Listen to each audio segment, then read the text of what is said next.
আসসালামু আলাইকুম। আশা করি আপনারা সকলে অনেক, অনেক ভালো আছেন।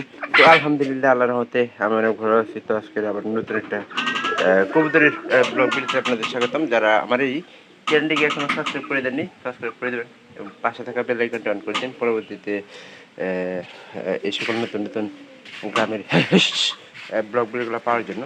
তো আপনারা কেউ আমার এই ভিডিওগুলো মিস করবেন না। আশা করছি সম্পূর্ণ ভিডিও দেখে যাবেন, ভালো লাগবে। পরবর্তীতে আমার এই সকল নতুন, নতুন ভিডিও নিয়ে আসবো যদি চ্যানেলটা সাবস্ক্রাইব করেন। তো আজকে যে ব্লগটা সেটা হইতেছে যে আমরা কিন্তু সপ্তাহে ২ বার অথবা ৩ বার কিন্তু খাবারের ওষুধের সাথে মানে খাবারের সাথে কিন্তু ওষুধ মিক্স করে খাওয়াই। তো এটা মিক্স করে খাওয়ানোর একটা মাত্র কারণই আছে। তো অবশ্যই অনেকে জানেন, অনেকে জানেন না। কারণ এই সময় গরমে ঠান্ডা অন্যান্য রোগ আছে, যেমন ডায়রিয়া, এগুলো কিন্তু রোগ হতে পারে। তো আগে থেকে যদি আমরা ট্রিটমেন্টগুলো নিয়ে থাকি তাহলে কিন্তু রোগ কিন্তু বাড়ার সম্ভাবনাটা খুব কম থাকবে। তো আগে থেকে আমরা মনে করেন যে কবুতরগুলা মনে করেন যে ওষুধ খাওয়ায় সুস্থ সবল রাখার চেষ্টা করি। কারণ আমরা যদি সব কিছু চিন্তা করি যে প্রকৃতির রূপে চলবো তাহলে কিন্তু আমাদের কবুতরের একবার যদি অসুখ হয় তাহলে কিন্তু সেটা সারানো অনেক কষ্ট হয়ে যাব।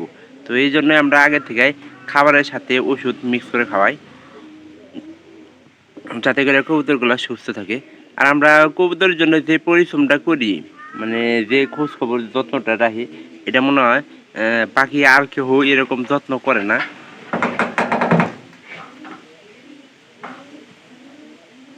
মুরগি আয়া পড়ছে, মুরগিগুলোকেও কিন্তু একসাথেই খাওয়াই আমরা।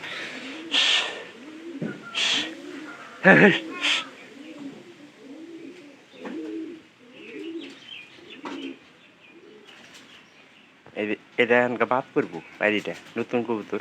তো আজকে চেষ্টা করবো যে কবুতর যারা বিকাল দিক দেয় সবগুলা কবুতর মুক্ত করে দেওয়ার জন্য।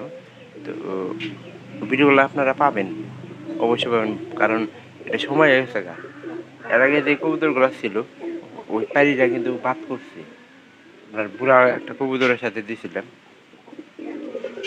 ওই যদি ঠিক মতো জমাইতে না পারে তাহলে কিন্তু করা যাবো না, দেওয়া যাবো না। কবুতরগুলো কিন্তু ডাক অনেকটা ভালো আছে। তো আমরা এই সিজনে দেখবো যে কোনগুলা কবুতর বাচ্চা না ফুটাইতে পারে, ওইগুলা কবুতর আমরা মনে করেন যে ডিম জমাইতে না পারলে কবুতরগুলো আমরা আলাদা করব। আর এই যে এই কবুতরটা অনেকদিন যাবত মনে করেন যে করতে আছে,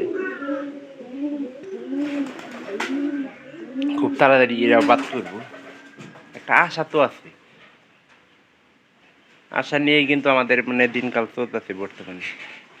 এরা মাঝে কিছুদিন গ্যাপ দিল, এরকম গ্যাপ কিন্তু কবুতর দেয় না। কারণ বন্যার কারণে বন্যার সময় আমাদের কবুতরগুলা এরকম করে, মাঝে মাঝে করে।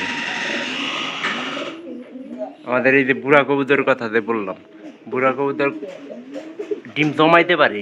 একবার দেখলাম যে ডিম জমাইছে, ফুটার কথা ছিল, সেটা কিন্তু আর ফুটে নেই। এগুলো সব আমরা আজকে ছেড়ে দিই। এটার বর্তমানে জোর নাই। আর এটা হয়তো কালকে শুক্রবার হয়তো বিক্রি করে দিতে পারি। অবশ্য ভাবেন যে এটা বিক্রি কেন করবো না, এটার একটা সমস্যা যে কবুতরের বাচ্চা ঠিক মতো খাবার খাওয়াইতে পারে না।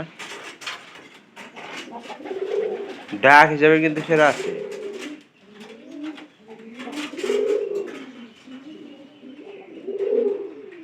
তো আপনারা ডাকটা দেন, ডাকটা কিন্তু অনেকটাই ভালো।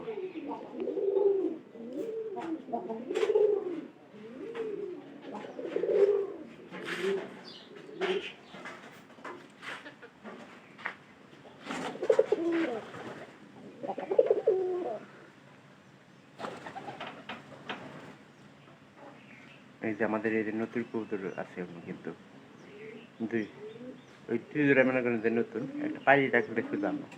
তো ভালো থাকবেন সবাই, দেখা হবে পরবর্তীতে আবার অন্য কোনো নতুন ব্লগ ভিডিওতে। আর আপনাদের জন্য আমি প্রতিনিয়ত কিন্তু আমার এই ব্লগ ভিডিওগুলো তৈরি করে থাকি। তো আপনারা প্রতিনিয়ত ব্লগ ভিডিওগুলো দেখেন নাকি অবশ্যই কমেন্ট করে জানাতে পারেন আমাদের। আর এই যে বাইরে মুরগি আসে, মুরগি আমাদের কুকুর খাওয়ারগুলো মাসের মনে করেন যে খায় ঠেকা। তো দেখা হবে পরবর্তীতে অন্য কোনো নতুন ব্লগ ভিডিওতে।